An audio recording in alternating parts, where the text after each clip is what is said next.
Hi guys, good evening. मैं फिर से वापस आ गई एक नए वीडियो के साथ। आई नो मेरा फेस थोड़ा बीमार लग रहा है, बट सिंपली मैं बीमार नहीं हूँ, मैंने बस चश्मा नहीं पहना है। तो आज की वीडियो में मैं ना ही इंस्ट्रूमेंट दिखाऊंगी ना ही कोई इन्फॉर्मेशन दूंगी। मैं बस आपको कुछ कुछ पॉइंट्स बताऊंगी जो हमारे मेडिकल फील्ड में न्यू हैं या अभी लर्निंग स्टेज पे है या काम कर रहे हैं, जिन्हें ज़रूरत है गाइडेंस की। ये वीडियो उनके लिए है। तो चलिए वीडियो में क्या क्या मैं बताती हूँ या क्या क्या पॉइंटर्स आपको मिलते हैं, ये सब जानने के लिए वीडियो के लास्ट तक बने रहिएगा। तो चलिए शुरू करते हैं। सबसे पहले ना मैं अपनी एक्सपीरियंस आपसे शेयर करना चाहती हूँ। मैं जब अपने फर्स्ट ईयर में थी, आई वॉज लाइक कि भाई क्या हो रहा है क्या हो रहा है। हमारे को ना फर्स्ट ईयर में पूरा इंस्ट्रूमेंट से धुलवाते थे, जो भी केसेस होते थे सारे के इंस्ट्रूमेंट्स ना ऐसे करके दे दिया जाता था कि भाई धो धो धो। तो पहले हमें ना लगता था कि भाई बर्तन धो रहे हैं, इतना तो घर में भी नहीं धोते हैं जितना यहाँ पे धो के जा रहे हैं डेली डेली। 6 महीना 7 महीना तक हमने सिर्फ इंस्ट्रूमेंट धोया। इंस्ट्रूमेंट धोते धोते देन वी रियलाइज़ कि भाई एक एक इंस्ट्रूमेंट को जब हमने हाथ में पकड़ा, तब देन मैंने हमें रियलाइजेशन हुआ कि एक एक इंस्ट्रूमेंट का क्या यूज़ है, किस एंड तक हम उसको यूज़ कर सकते हैं। इतने बोलने का मतलब ये है कि फर्स्ट पॉइंट, अगर मतलब आप न्यू हो या कोई हॉस्पिटल में ज्वाइन कर रहे हो एज अ इंटर्न और एज अ जॉब, आपका फर्स्ट जॉब, तो फर्स्ट में तो आप पहले फर्स्ट पॉइंटर ये है कि आप पहले जाके ना इन्वायरमेंट देखो पहले। मतलब कलीग्स को देखो या जो भी आपके सीनियर है उनको देखो, उनका काम ऑब्ज़र्व करो कि वो कैसे चीज़ों को हैंडल कर रहे हैं। फर्स्ट तो आपको ऑब्जर्वेशन करना है, ठीक है, कि कैसे काम होता है, कौन सा काम का अथॉरिटी किसको है, एंड क्या काम करने से वो चीज़ नेगेटिव वे में नहीं जाएगी या मेरे लिए गलत नहीं होगी। तो वो सारी चीज़ें हमें ध्यान रखनी है। तो first point observation. Second point OT is a kind of a puzzle, ठीक है। ओटी में चीज़ें कहाँ रखी रहती है ना, कोई नहीं समझ सकता या कोई नहीं जान सकता, क्योंकि ना ओटी में इधर खंदे उधर खंदे सिधर कंधे सब में इमरजेंसी जब ज़रूरत के हिसाब से चीज़ें रहती हैं।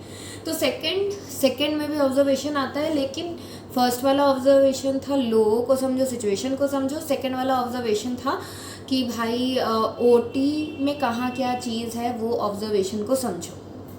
फिर थर्ड पॉइंट है कि सडनली जब आप दोनों ऑब्जर्वेशन कर लोगे, लोगों को पहचान लिया, लोगों को ऑब्जर्व कर लिया, ओटी में भी हर एक इंचेस का आपको पता चल गया कि इस इंच में ये रखा हुआ है, इस जगह पे ये रखा हुआ है।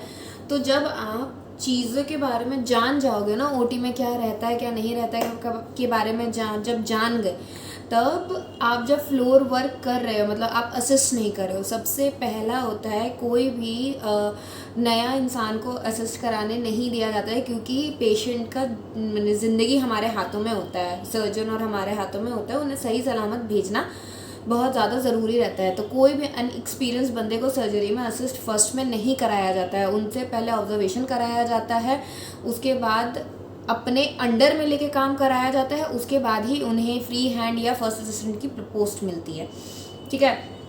तो थर्ड पॉइंट इज़, जो फ्लोर वर्क कर रहे हो उसको एकदम पानी की तरह घोल के पी जाओ। हर एक सर्जरी में क्या लग रहा है, अगर LACS हो रहा है तो LACS में क्या लग रहा है, अगर लैप्रोटोमी हो रहा है तो लैप्रोटोमी में क्या हो रहा है, ब्लेड से लेके सूचर से लेके फिर क्या इमरजेंसी हो सकती है, सब कुछ ऑब्जर्व करके घोल के पी जाओ, ताकि लैप्रोटोमी नाम सुनते के साथ ही आपको पता चल जाए कि क्या क्या चीज़ रेडी करके रखने की ज़रूरत है। तो तीसरा पॉइंट, फ्लोर वर्क में एक्सीलेंसी पाना है, ठीक है। फोर्थ पॉइंट इज़, आपने सब ऑब्जर्व कर लिया, ओटी में घुल मिल गए, आपकी परफॉर्मेंस फ्लोर में भी बहुत अच्छी है। Now you are the one कि भाई अब असिस्ट करने जाओगे। तो हम असिस्टेंट्स लोगों का क्या होता है ना कि हमें इंस्ट्रूमेंट्स भी प्रिपेयर करनी पड़ती है सर्जरी से पहले, और सर्जरी में असिस्ट भी करना पड़ता है।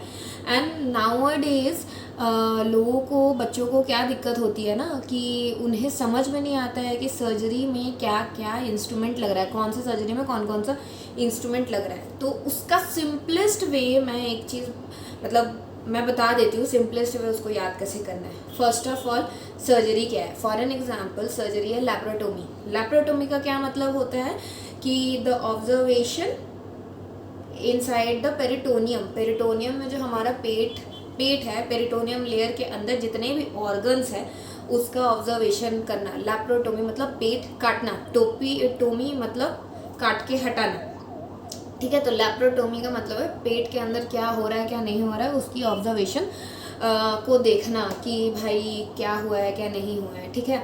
तो जैसे हमें पता चल गया कि लैप्रोटोमी है, पेट कटेगा। अगर पेट कटेगा तो भाई पेट काटने के लिए हमें क्या इंस्ट्रूमेंट चाहिए? पहले तो काटने के लिए ब्लेड चाहिए, फिर मसल्स को रिट्रैक्ट करने के लिए आर्टरी, मस्कीटो ये सब चाहिए, ब्लीडर्स पकड़ने के लिए आर्टरी चाहिए, फिर जो मसल लेयर है उसको पकड़ने के लिए एलिस चाहिए, फिर पेरिटोनियम को काटने के लिए अगेन ब्लेड चाहिए। एंड फिर जब हमने पेरिटोनियम के अंदर घुस गए हम, तब जो बहुत सॉफ्ट ऑर्गन है जैसे लिवर, स्टमक, इंटेस्टाइन, ये सब हमें जो दिख रहा है वो चीज़ हम उसके लिए भी अपना एक अलग इंस्ट्रूमेंट होता है। जैसे इंटेस्टाइन के लिए इंटेस्टाइनल क्रैम्प होता है, अदर जैसे जीवी है तो उसको बैबकॉक से पकड़ सकते हैं। तो जैसे जैसे आप सर्जरी जानते जाओगे, ठीक है, सर्जरी के साथ इंस्ट्रूमेंट्स को रिलेट करते जाओगे, वैसे वैसे आपको पता चलते जाएगा कि कौन सी सर्जरी में क्या इंस्ट्रूमेंट लगता है। हर एक सर्जन का इंस्ट्रूमेंट डिमांड अलग अलग होता है। तो अगर आपको basic surgery and basic instrument के बारे में पता है ना, तो आप हर एक सर्जरी निकाल सकते हो। तो ये थे आज के 4-5 पॉइंटर्स। आई डोंट नो मैंने कितना बोला, सॉरी। फिर आपको और कोई क्वायरीज हो या आपको लगता है कि ऐसे वीडियोस मैं और बार बार डालूं, ऐसे इन्फॉर्मेटिव वीडियोस, तो प्लीज़ डू कमेंट। मैं next time again and again आपके क्वेश्चंस के साथ आऊँगी एंड आपको और ज़्यादा इन्फॉर्मेशन देने की कोशिश करूँगी। तब तक के लिए स्टे हेल्दी, स्टे ब्लेस्ड। फिर मिलते हैं नेक्स्ट वीडियो में। Bye bye.